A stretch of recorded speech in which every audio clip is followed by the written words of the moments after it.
Life as a man is exceptionally difficult. I say the most beautiful and the most terrifying thing about being a man is you're born without value. Society doesn't care about you. You're only going to be cared about based on how useful you are. You have the chance to build yourself up and become a superhero if you're prepared to do the hard work and be indefatigable enough to never quit. But if you're going to stand around and wait for a handout, nobody's going to ever respect you. And I think that a lot of people have forgotten about how difficult and how competitive it is as a man. We're always in constant competition with each other. And it's your duty as a man to stand up and say, I want to be as important and strong and good-hearted and God-fearing as possible. And I need to work hard to achieve those things. And the dangerous thing about overly emotional men is that they're dangerous. They're genuinely dangerous. This is what's crazy. All these people who talk about toxic masculinity and how bad it is for men to be traditionally masculine. A traditionally masculine man does things he doesn't feel like doing because it is his duty to do that. He charges into the burning building because it is his duty. Not because he feels like it, because it is his duty. We're now teaching the new generation of men that they don't have duty and they can just act on their feelings and act how they feel, and they don't have to act as a man should. Do you know what happens when you get men who just act how they feel? You get school shooters, you get violence. Men who do not control their emotions are dangerous. If you find a man who is stoic, he's not going to hurt people. He's going to sit and think about his actions very carefully, and he's going to be a good man who protects and provides for his family. You find a man who just acts out on impulse and does whatever he feels like, you're going to find a dangerous man. Sitting here telling men to cry more and act with their feelings and it's okay to feel this way, that way, etc., and have no self-control. That is why we have the problems we have in the world. Absolutely not wrong. So when they talk about toxic masculinity, they have it completely inversed on its head, completely not wrong. We need to be teaching stoicism. We need to be teaching young men to understand that the world is very, very difficult. It's hard to be a man. You're going to feel bad sometimes. You just suck it up and perform anyway. Not to sit there and cry your eyes out or blame other people. And when bad things happen, they call traditionally masculine men. If you need a firefighter, you need a masculine man. When you call the police because of the problem you had, you want masculine men. And as soon as a woman or a man is in trouble, when you look for backup, you look for masculine men. And masculine men have a duty to provide and protect those they care about. We have a duty to do things we don't feel like doing because we know we're supposed to do them. And that's why we stayed in the Titanic and died. The real problem with the world is that there's an epidemic of cowardice, man. Men are cowards. We have an epidemic of cowardice. Everybody is so afraid. It's on the other side of fear that you're going to garner the respect of other individuals. You have to do things that they're afraid to do, meaning most likely you are also afraid. I've done a bunch of shit. I was afraid 87 times before I got in the ring and cage. It's scary, right? I lived a scary life. But by going through all of that, I am now respected. You have to learn to face your fear. I'm not saying not be afraid, because that's not brave. If you do something and you're not afraid, you're not brave. You have to be afraid and do it anyway. That's what courage is. So I'm not saying you can be as scared as you want, but you still have to go. We're living inside of a video game. Because in a video game, you're going to go through trial and tribulation. You're going to struggle to upgrade your character. And the reason you upgrade your character is when you get more stats, you can complete more difficult levels within the game. Life is exactly the same. The levels never end, but as you become better, you stand a better chance of completing them. So as you upgrade your character, you get further and further in the game, but the game never ends. That's the beauty of being a man. All these men are out here complaining that things are difficult. The reason it has value is because it's difficult. If it was easy, everyone would have it and it wouldn't have any value. Complain that it's hard to get a Lambo. The reason having a Lambo is cool is because nobody has a Lambo. How are you going to complain that it's hard to be the man, but then also understand that being the man has value? They are linked. You cannot separate the two. It's a logic fail.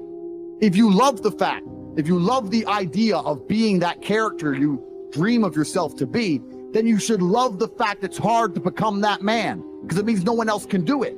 There's no light without dark. You will not appreciate your six-pack unless you didn't have one and you had to earn it.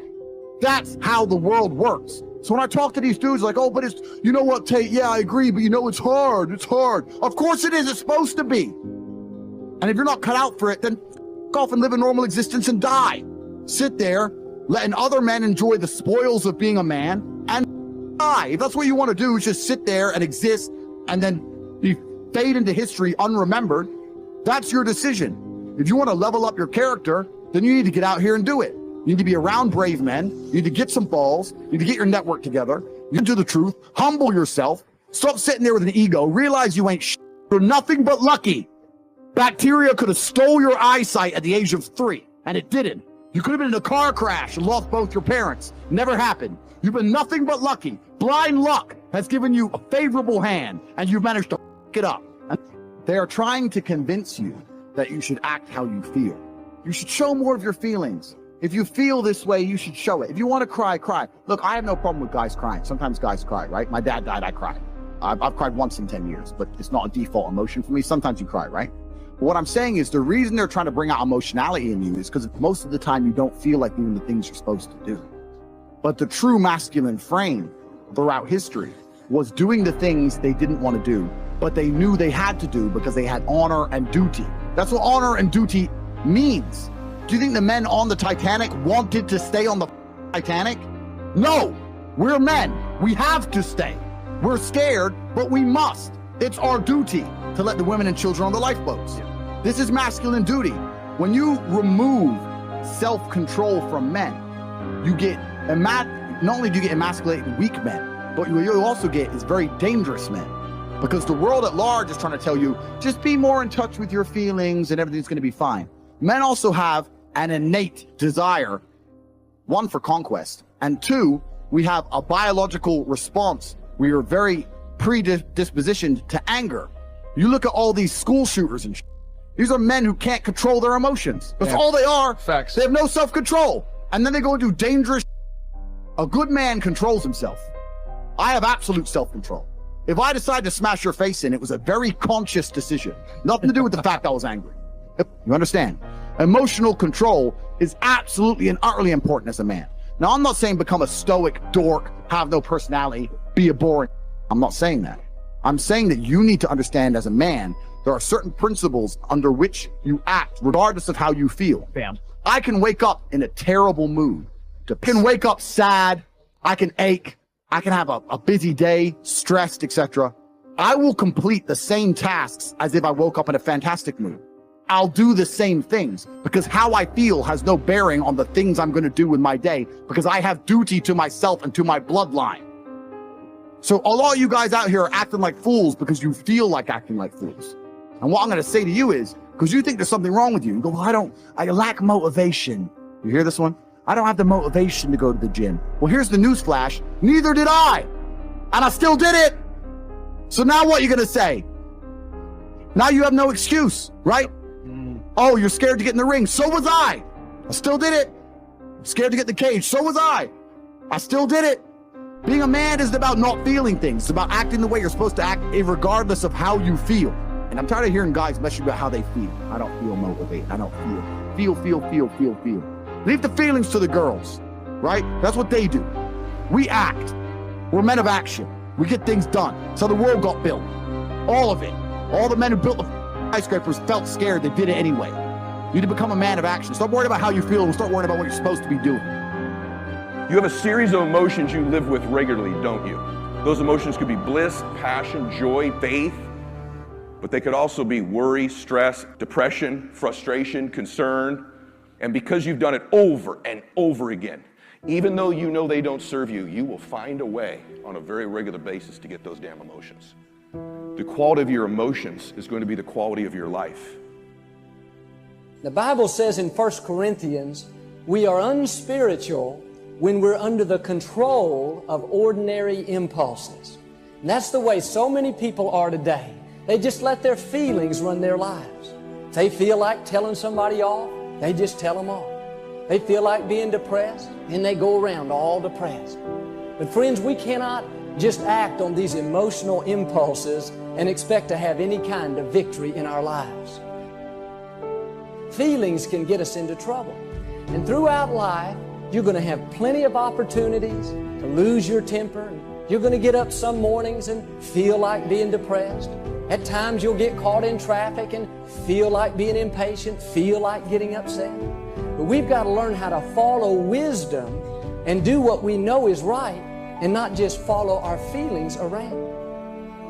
I can feel my emotions rising, but I made a decision not to get on board. Just because you can feel those emotions doesn't mean you have to get on board. When you feel like saying something that you know you shouldn't say, no, don't get on board. If things aren't going your way and you kind of feel like being discouraged, no, you've got to learn to discipline the negative feelings and keep a good attitude anyway. It's when we do the hard things in life, that's when God is developing our character. Somebody offends us and we just don't let it bother us. We just take the high road. That's when we're really maturing. But the problem today is too many people are not willing to pay the price to walk in victory. They don't want to be inconvenienced. They just want to take the easy way out. The easiest thing to do is to just let our flesh have its way. If you want to grow up and experience God's best, it's going to take some hard work. It's hard to keep a good attitude and be patient when nothing's going your way. Sometimes it's going to make us uncomfortable. But I read where there are two kinds of pain in life. One is the pain of discipline. The other is the pain of regret.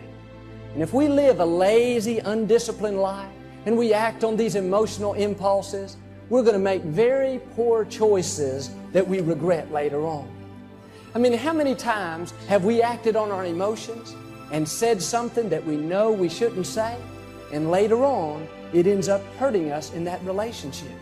Friends, the pain of discipline is minuscule compared to the pain of regret. No discipline at the time is pleasant, but later on, it's going to bring you a harvest of great things. If you live on that shallow level of just always letting your flesh have its way, and I can tell you later on you're going to have some major regrets. If you allow yourself to just go around being upset, and impatient and stressed out, later on it's going to catch up to you. Later on it's going to affect your health. If you just are loose in your morals and you just do whatever you feel like doing, well, it may give you some pleasure at the time, but later on, it's going to cost you a very heavy price. See, God will only promote us as high as our character will take us. And God is not going to put you in a position of greater leadership if you are not treating the people in your life right now with respect and honor. If you're being lazy and not being faithful to do what you know you should be doing, then that's going to keep you stagnant. That's going to keep you from growing. If you had a problem with your temper 10 years ago and you have that same exact problem today, I can tell you that's keeping you from God's best.